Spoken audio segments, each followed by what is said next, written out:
All right, here we go. The big moment. We were finally going to meet in person. Face to face, real world style. No usernames, no dial-up, just me and you, and some of your family members. Yeah, no pressure at all. So we planned the trip for November 9th. My mom, dad, and younger sister Jennifer all came with me to Provo to meet him.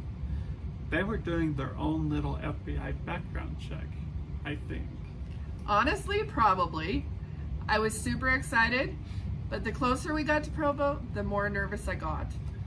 She almost bailed at mile marker 217. We stayed at my mom's, Aunt Lorna's house, which gave me some time to breathe, sorta. And then came the moment, the big meetup at Village Inn around 1 a.m. That's right. I had just finished my shift at work. I came straight there in my totally rock star late night look. Probably smelled like hospital cafeteria food and hand sanitizer. We got there first and were already seated when he walked in. And let me tell you, I was so nervous I could barely speak. But your eyes said it all. I remember looking in the window when I walked up and saw her sitting there in a bright red t-shirt and blue jeans. Oh, stop. You ordered breakfast food, of course. Always. Midnight breakfast food is elite. And what did you get again? A burger, because dress equals cheeseburgers. Classic cheeseburgers. My dad and Michael ended up having a really nice conversation. I mostly just sat there, smiled awkwardly, and stared into my soda. You were cute though, and your dad, he was awesome. He talked like old buddies. I wanted to make a good impression, especially since he was the one who had just driven hours to meet me. Well, you definitely made an impression, because when the check came, Michael insisted on paying for everyone. I mean, I felt right. I wanted to show your family I was serious about you and respectful. My parents were so impressed, they were silently squealing in their heads, impressed. But your dad still left the tip, like a true gentleman. Yeah, it was such a small moment, but it meant a lot. That night might have started with nerves, but it ended with this quiet, sweet kind of peace. Like, maybe this guy is the real deal.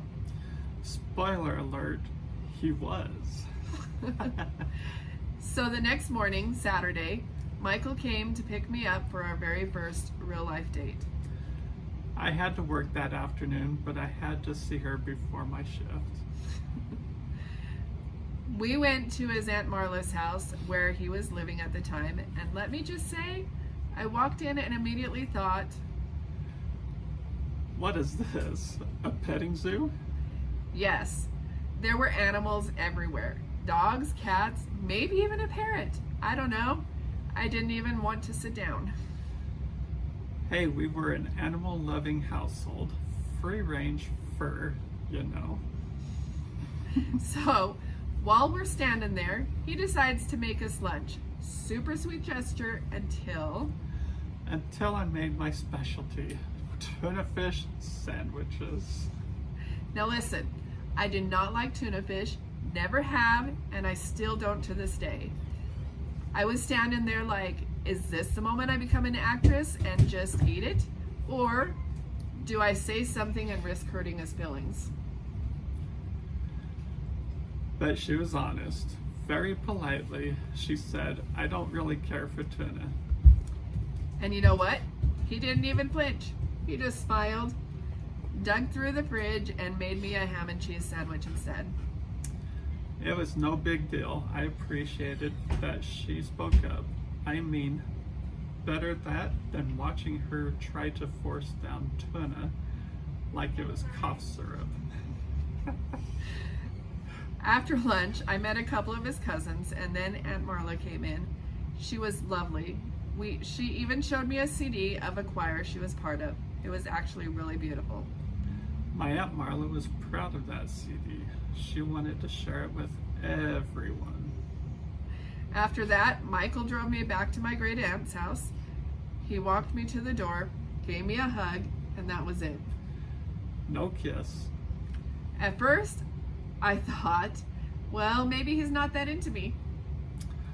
Oh no, I was into her. I just didn't think it was right to kiss on the first date. I wanted to be respectful, plus I was still getting over a cold. So it would have been more of a viral exchange than a romantic one. Okay. You're off the hook. Looking back, it honestly just showed me what kind of guy he was. Respectful, thoughtful, and full of surprises. Like surprised tuna fish? Exactly. But don't worry, the kiss would come soon enough. We'll tell that story in the next episode when Michael drives all the way down south and forgets something very important. Spoiler, it rhymes with flows. You won't want to miss it. This is Shenanigans, powered by chaos. 10 hearts. One house, infinite shenanigans.